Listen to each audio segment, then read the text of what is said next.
You're listening to After Midnight. I'm Daktari Knight. The city's quiet. The phones aren't. If you're calling tonight, you already know why you're here. If you're out there, alone, driving, working, or sitting in a room that feels too quiet, stay with me. Tonight we're talking about polite strangers.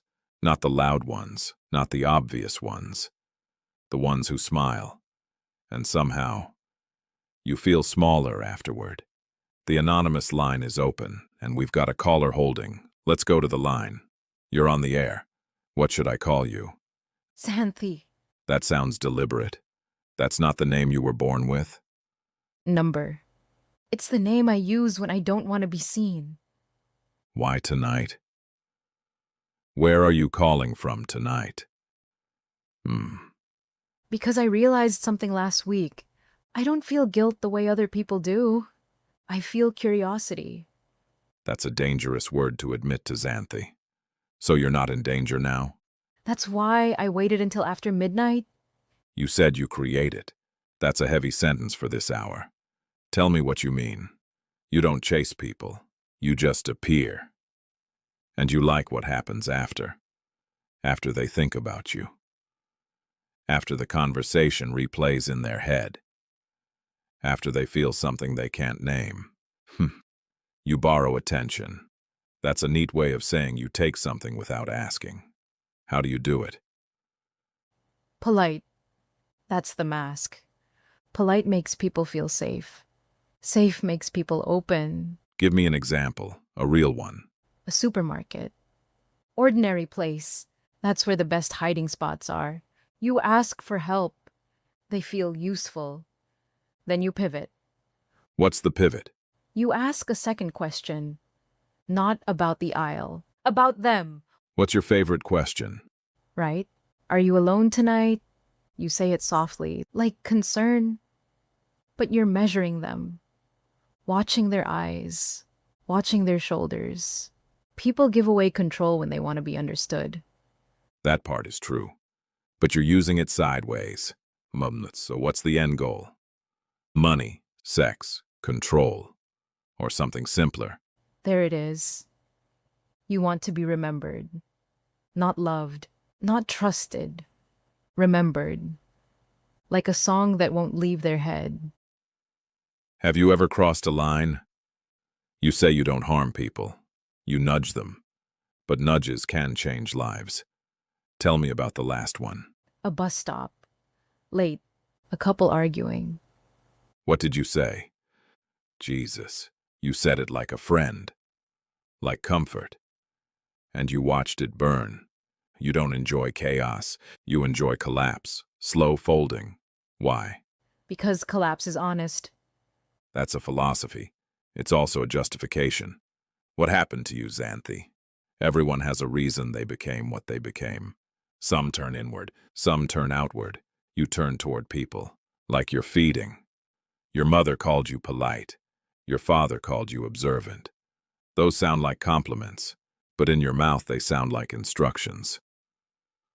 Here's my real question. Have you ever been scared of yourself?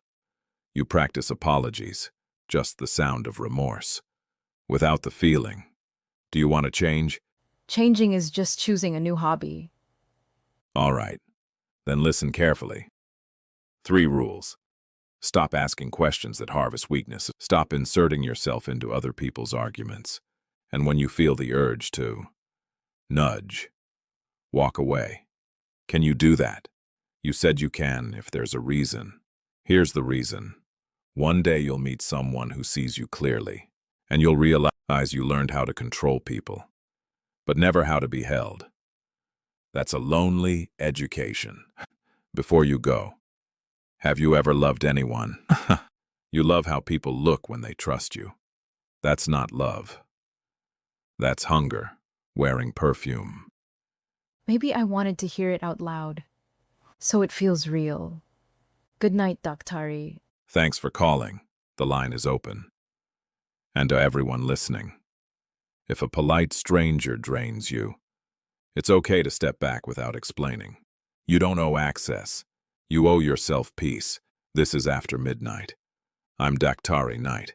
If it's late where you are, breathe slow, drink water, check the lock, and remember, you're not the only one awake.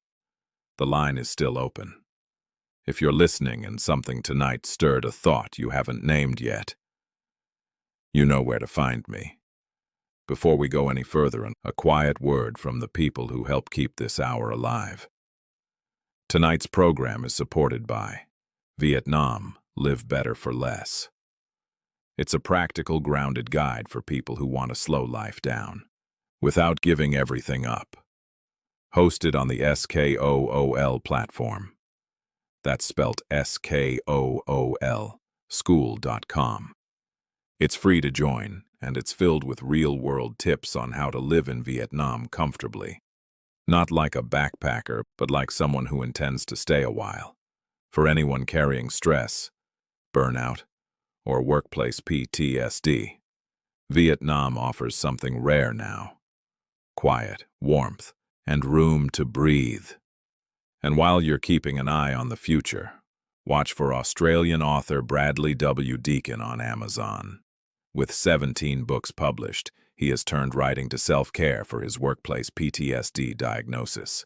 His upcoming cybercrime trilogy includes Escape from Alcatraz, Ava's Escape, Tower 51, the most connected tower in the world, Cyber Cold Cases, Digital Dead Ends, 12 Unsettling Cyber Cold Cases, and a world where technology remembers everything, even when people don't. You're listening to After Midnight. I'm Daktari Knight. If it's late where you are, breathe slow, drink some water, check the lock, and remember, you're not the only one awake. The line is open.